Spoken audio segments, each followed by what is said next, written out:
नमस्ते बच्चों, कैसे हैं आप सब? बहुत अच्छे, मजे में हैं। बहुत अच्छा बच्चों, बहुत अच्छा। ओके बच्चों, ये है हमारा पांचवी लेसन का, पांचवी पाठ का तीसरा भाग। पांचवी पाठ का तीसरा भाग, the third part of the fifth lesson. ठीक है, तो हमने क्या देखा था? जापानी बच्चों के बारे में हम पढ़ रहे थे, है ना। जापान कैसा इतना प्रगति कर रहा है, कैसे कैसे इन्होंने इतना प्रगति कर लिया आफ्टर द वर्ल्ड वॉर के बारे में, है ना, हमने देखा था पिछले बार।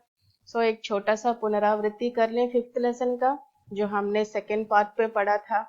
ठीक है, कर लें क्या? तैयार हैं आप सब? ओके बच्चों, अपना CW नोट खोल के रख लीजिए। आज का तारीख लगाइए, लेसन का नाम लिखिए। बहुत अच्छा। और देखिए स्लाइड 1 डालिए। स्लाइड 1 में आपने क्या पढ़ा, स्लाइड 2 में आपने क्या पढ़ा। ठीक है, स्लाइड 1 में जिस जिस वर्ड्स का मीनिंग है उसे सब लिख लीजिए। ठीक है बच्चों, तैयार हैं आप? बहुत अच्छा, बहुत अच्छा। ओके, आशा है हम इस लेसन में इस लेसन को हम इस पार्ट में खत्म करने जा रहे हैं। ठीक है, ओके। जो जापान देश की प्रगति का रहस्य क्या है? उनके बाद जापान का रहस्य सीक्रेट। सो जापान की प्रगति, what is the secret behind the development of Russia, okay, in a very short period. So हम देख रहे हैं कैसा इनका प्रगति हुआ है। ठीक है, देखिए पहला है शिक्षा का तरीका, द वे ऑफ एजुकेशन। यहाँ पर शिक्षा का तरीका बिल्कुल ही अलग है, बिल्कुल अलग है, यानी हमारे देश के साथ भी कंपेयर किया जा सकता है। यहाँ पर बच्चों को खुद पढ़ने का, खुद अपने आप लेसन पढ़ने का मौका दिया जाता है। अगर उन्हें कोई डाउट हो तो उन्हें वहाँ की शिक्षिका उन्हें हेल्प करती है। ठीक है, उन टीचर्स उन्हें हेल्प करते हैं, they help them, but the children have to learn their lesson their own. ठीक है, ओके। और है, देखिए इनका एजुकेशनल सिस्टम भी बहुत अच्छा है। 6 years of elementary school, then 6 years तक ये लोग एलिमेंट्री स्कूल पढ़ रहे हैं, और 3 years of junior high school and 3 years of high school, 4 years of university. This is the scheme what we are going to implement in our India now. Modi ji spoke on that day ना, आपने listen किया था क्या मोदी जी का speech? उन्होंने educational system के बारे में बता रहे थे, स्पीच दे रहे थे। Yes, this is the system we are going to implement, the same like this we are going to implement in our India also. So up to the 5th standard they will be in elementary school, then 6, 7, 8 junior high school, then 9, 10, 11 3 years of high school, then 12, then college 3 years, 4 years. Now the college would be for the 4 years, है ना, वैसा इनका scheme है, 4 years of university. So the same thing what we are going to implement in our India also. और इसमें आगे क्या scheme है ना, अगर बच्चे कोई डिसकंटिन्यू कर रहे हैं तो उन्हें एक सर्टिफिकेट मिल जाएगा। उन्होंने एलिमेंट्री स्कूल तक इनका कंप्लीशन है। ओके, फिर उसके बाद क्या करेंगे ये लोग, उस सर्टिफिकेट को रख के उस एजुकेशनल के हिसाब से इन्हें काम मिल जाएगा। So this is the way what we are going to implement. ठीक है, और है स्पोर्ट्स डे, इन्हें स्पोर्ट्स डे में इन्वॉल्व किया जाता है, और हार जीत में हर समय मुस्कुराने का एक शिक्षा दिया जाता है। जी, हारने पर रोना नहीं चाहिए। ओके, हर चीज को अपने बल से, अपने ताकत से उन्हें खेलना चाहिए। ऐसा सब बहुत सारा इन्हें एजुकेशन दिया जाता है। ठीक है, और है ये कराते। After the school education, school periods, ये लोग बाकी बच्चे सब कराते, या तो कुछ भी कहीं भी जाकर ये लोग खेलते हैं, कोई भी एक्टिविटीज में इन्वॉल्व हो जाते हैं, या तो कराते, जैसे आप लोग यहाँ पर music class, karate class, shuttlecock, volleyball, ऐसे after the school hours you are going to play, no, likewise After the school hours, the children of that Japan, they will also involve in some other activities. Okay. देखिए कक्षा का cleaning, इन्हें ये भी सिखाया जाता है कि अपने आसपास साफ रखना चाहिए और कक्षा को कैसे साफ रखा जाए। एक भी बच्चा वहां पर they will not sit simply, सब अपना अपना काम करते हैं, ठीक है। एक मॉप करता है, एक झाड़ू लगाता है और कोई दीवार को क्लीन करता है। देखिए बहुत सारे बच्चे अपने कक्षा को, उस कक्षा के सारे बच्चे कक्षा को क्लीन रखते हैं। Okay, not even a bit of paper would be there inside the classroom. So they always keep clean their class. So उन्हें प्रयोगात्मक शिक्षा दिया जाता है। प्रयोगात्मक शिक्षा means practical education. Always they would be given a practical educations. Okay, उस practical education से ये लोग बहुत जल्दी सीख लेते हैं, टॉपिक को सीख लेते हैं।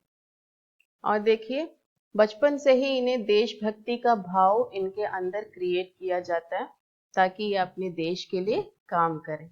ओके, और यहाँ से हमने देखा था जब बच्चा पैदा होता है तो उनके घर में बहुत ग्रैंड सेलिब्रेशन होता है। उनके किसी के घर में अगर बच्चा पैदा होता है, when a child born in any house, they celebrate that function in a very grand manner. Okay, और वहां पर क्या क्या था, घर को सजाया जाता था, वहां के उनके रिलेशन सब आते थे, परिवार के सब माता पिता के परिवार के लोग, संबंधी लोग सब आते थे और वो लोग बच्चों को कोई ना कोई गिफ्ट देते थे। Okay, they will bring some gift to the child. और तीसरे दिन में उनका मुंडन किया जाता था। Third day the child, they will shave the child's head and they will have some hair on the top of the head and they will make a plot of that. Okay, then क्या करते हैं, बच्चों का नामकरण रखते हैं। they will keep a name celebration, नामकरण। on that day they celebrate that, they will call all their relations, उनके सब परिवार वालों को बुलाते हैं, रिश्तेदारों को बुलाते हैं और नामकरण रखा जाता है बच्चों का। बच्चों का नामकरण रखने के बाद ये लोग स्त्री और पुरुष दोनों मिलकर सोच विचार करके, मम्मी पापा दोनों सोच विचार करके अपने बच्चों का नाम रखते हैं। और अधिकतर बच्चों का नाम फूलों का होता था। क्योंकि अधिकतर बच्चों का नाम फूलों के नाम पे रखा जाता है। और भी असाग्यो और सुबाकी, like this they will keep the flowers name. ठीक है, और उसके बाद क्या करते हैं, मम्मी अपने बच्चे को बैग में एक थैला में लेकर, थैले में उसे बैठाकर अपने गांव में जो मंदिर होता है ना, वहां पर ले जाती है। वहां ले जाने के बाद उन्हें वहां के पुरोहित ब्लेस करते हैं।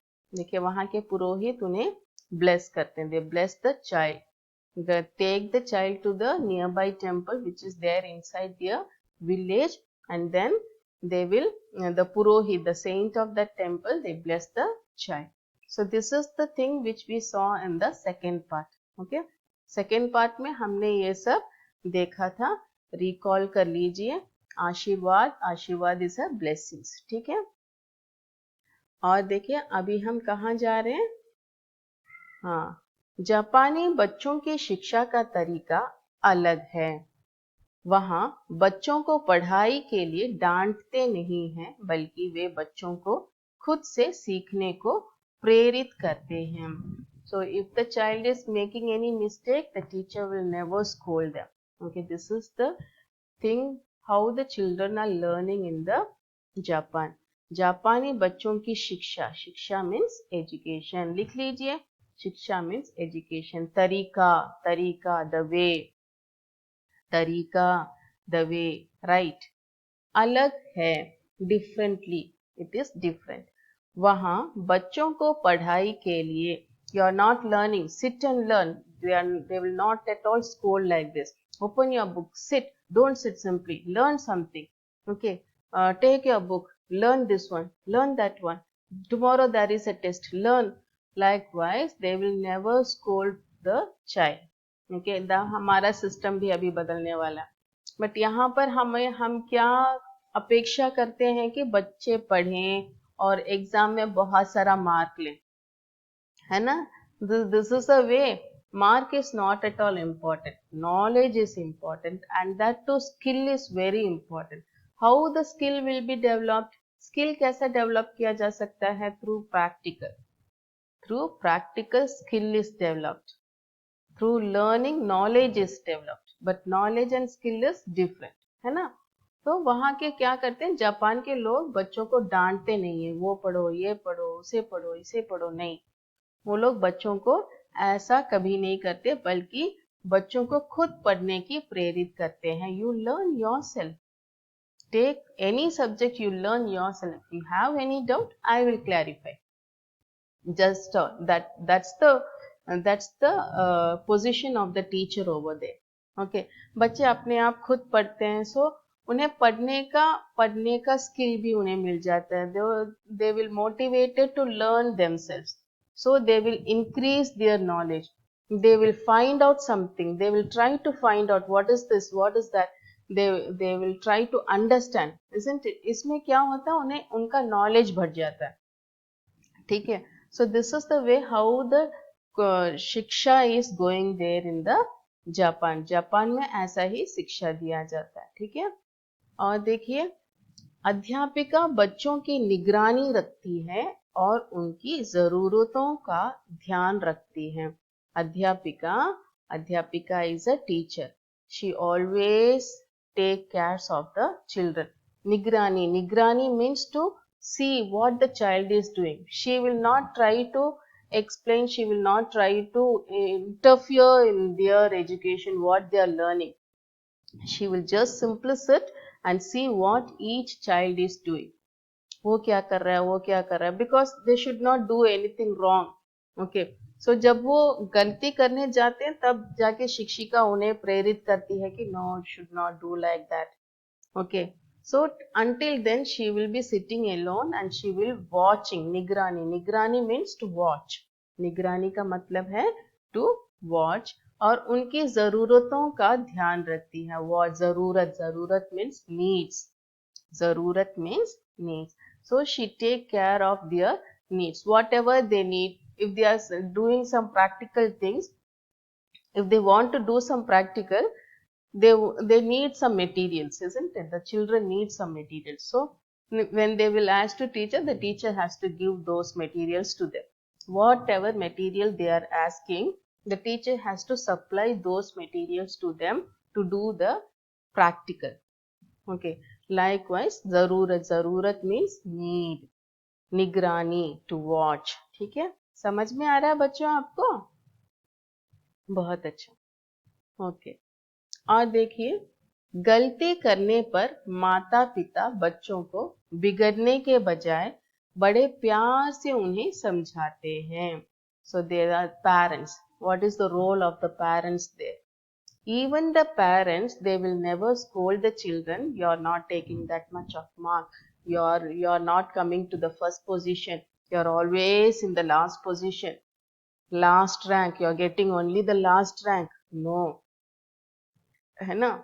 No, the parents, they will never care for the marks. They will take care of their children in the education, in all kinds of the needs to what should be provided to the children. बच्चों को क्या चाहिए, माता पिता उनकी निगरानी रखते हैं और उन्हें जो भी चाहिए उन्हें प्रोवाइड करते हैं. और दोनों बड़े प्यार से बैठ के बच्चों को समझाते हैं. If the children are doing any mistake, माता पिता उन्हें डांटते नहीं है, उन्हें भी बहुत, बल्कि उन्हें बहुत प्यार से समझाते हैं. Because they are the innocent child, है ना. Children were always innocent. You are also innocent, है ना. You never know what is good, what is bad, because you have not experienced. But father and mother and the elders are not like that. They have experienced their life, है ना. They have experienced and they know what is good and what is bad.